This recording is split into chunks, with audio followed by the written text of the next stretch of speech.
Hi there, folks, it's Zach, and welcome back to my storyline series for the Jedi Knight in Star Wars The Old Republic.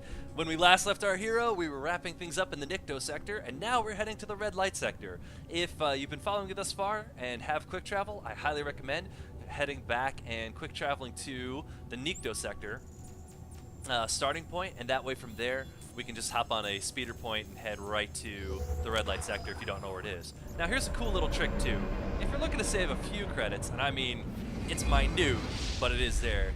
One of the little tricks of this game that you can do is to click and find out where you're going to end up on the map, and then just quick travel back to one of the closer speeder points. Now, right now, it's only costing me, what, 150 credits to travel across the map?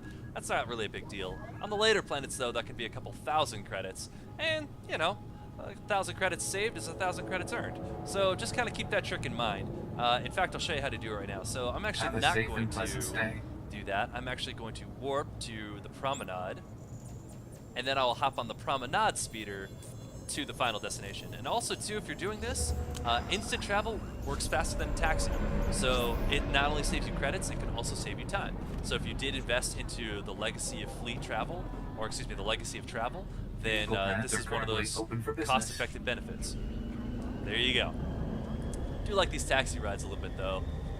This, to me, feels very Star Warsian. And if you look up here, those round platforms are actually casinos. There's actually a few that you fly into for certain quests and have moments in there.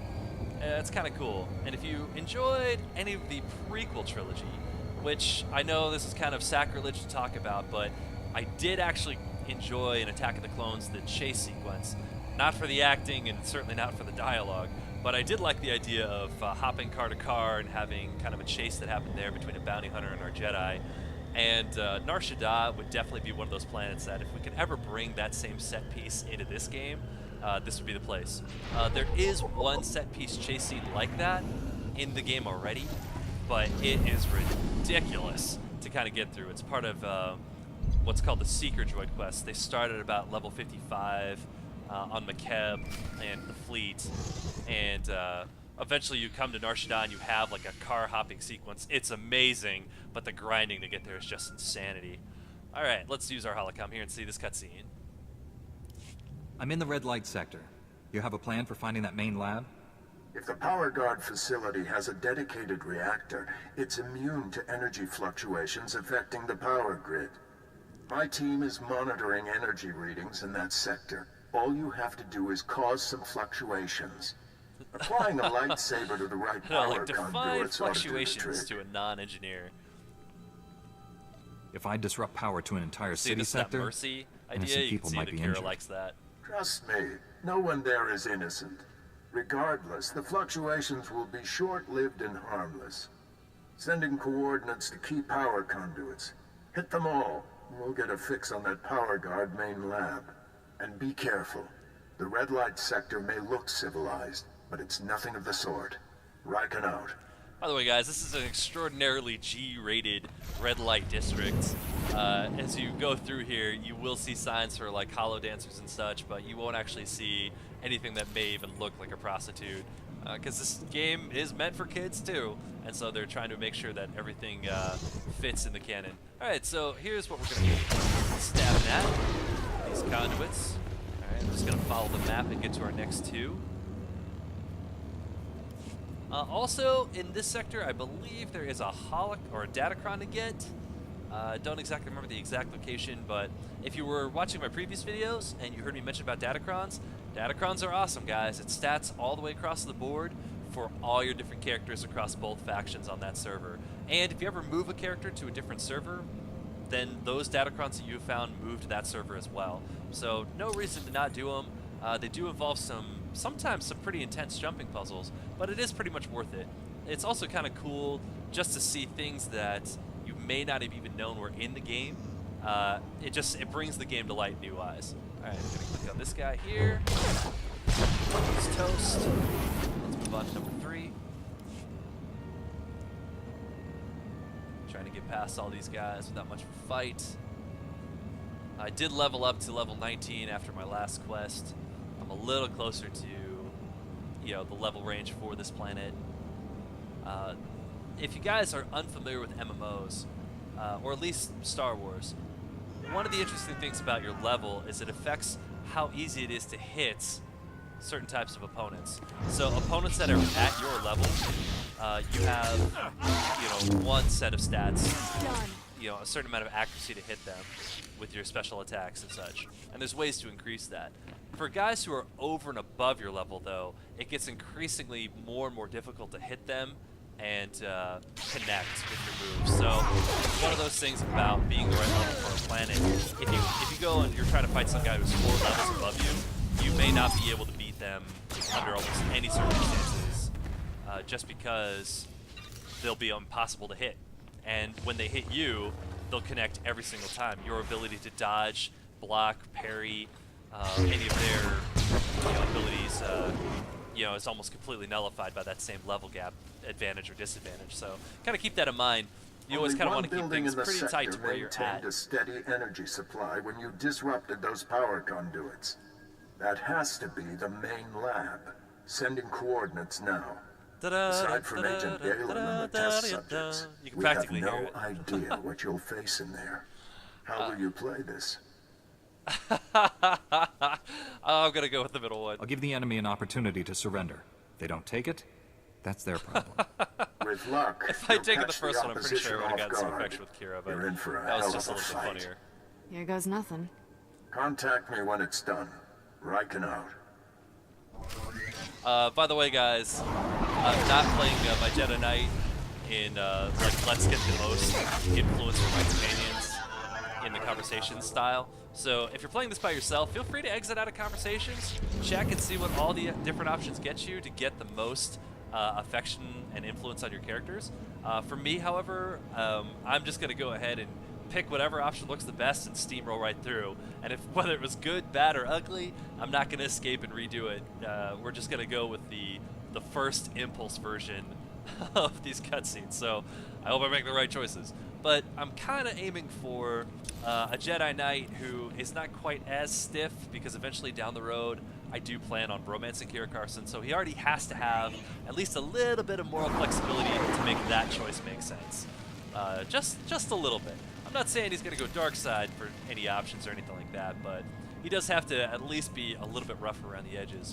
One of the great things about this particular storyline is the master they start you off with for a Jedi Knight already kind of has Augustin. He's already is a little bit of an edgy Jedi, and anytime you get a little bit snarky about politicians, or you quip some jokes, he's pretty much down for that. And so I kind of feel like it's a good match between the style of Jedi I want to have and the style of master he gets, kind of justifying that decision to go off the rails a little bit when it comes to a relationship. Get these guys too.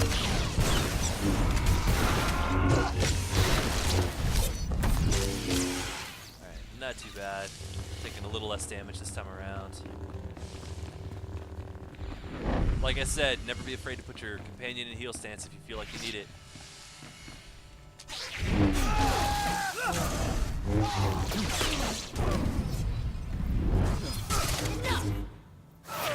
Alright, level 20. That happened fast. I'm going to pause for just a second, just make sure I don't have any new skills to grab.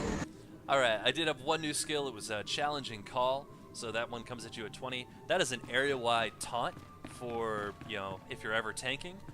Not really going to be using that much at all as a Jedi Knight storyline, but I usually tend to put some of the tanking moves over here.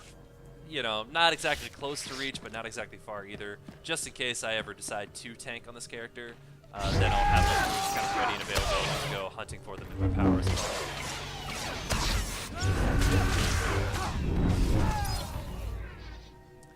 You might be asking yourself, why would you ever need that move? When you're just playing around in the normal game? That's a really good question. I will say this. There's going to be times later on in this storyline where you will eventually have an ability called Saber Reflect. And Saber Reflect is one of the coolest defensives in the entire game. And one of the things I like doing, even as a DPS, if I'm just soloing around, is jumping into the middle of a big group of guys, hitting Challenging Call, which makes all the bad guys turn and start firing and shooting at me, and then popping Saber Reflect so it all damages them. It's a really cool technique if you're soloing, and for a few seconds, you know, you're just doing this insane amount of damage back at your attackers. We've been So, waiting you know, for there's some you, tactical Jedi. ideas there on how to use Darth it. Angral told me you defeated Watcher 1 and Inquisitor Farav. Impressive. Explains why you're not here. Scared, huh? You soldiers, lay down your weapons. I promise you'll be treated fairly. Oh, that's a More than terrible you line. deserve. Should have done You the third. killed good men at that recruitment center. But no Loyal take-backsies, we just soldiers, talked about the it. best. They served evil. The galaxy won't miss them. No one will miss you either. I promised Commander Grawl he could execute you personally. And I left him a few gifts to help. Alright, Mark so 1 power guards, not as evil destructive super as the soldiers later coming up. models I possess, but quick to assemble and quite malleable. It took nothing to wipe their useless minds and program them to serve me. I want to kind of go with you, Monster. We're going to try with sure. Twisted. Yes! What have you and done to Cross these people? approves. Awesome. Perfected them. What good is a weapon you can't control? They were only aliens, not as if their minds mattered. Ooh. Kill the Jedi. Cut Yeah, out he'll the be seeing the end Padawan's of my tongue and lightsaber bring by it the end to of this me. planet. Alright, here we go. Power Guards Mark 1. This would be an awesome time for saving some lights.